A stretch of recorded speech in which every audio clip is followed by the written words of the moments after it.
Sarah with Obadiah's, and today I just want to show you guys how we move the stoves around. I get a lot of questions about this, especially people who are planning for purchases and maybe are receiving their stoves before they're actually able to install them.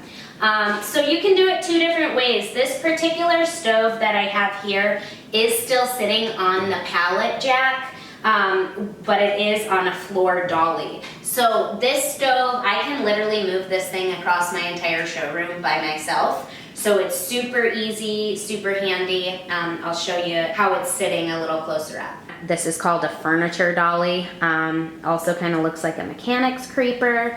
But yeah, this is so the way to like put your stove down if you're not ready to install it yet. Very, very easy to move it, especially like maybe if you're moving it all the way across the house.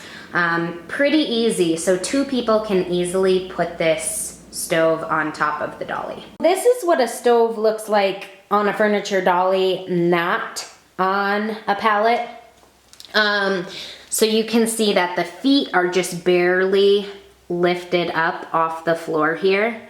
That's the way to do it. So we used plywood pieces to stack them up under the support systems on the stove. So that's very important. You cannot just set the stove anywhere. Otherwise, certain models you could cave in, like the ash pan.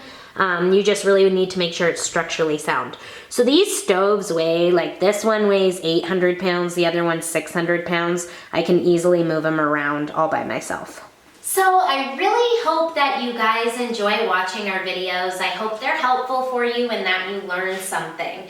If you do like our videos, please don't forget to give us a thumbs up on our videos, like them, share them with your friends, subscribe to our channel. Also, be sure to check us out on Facebook for updates on current things going on with new products and sales. Thanks for watching, guys. Have a wonderful day.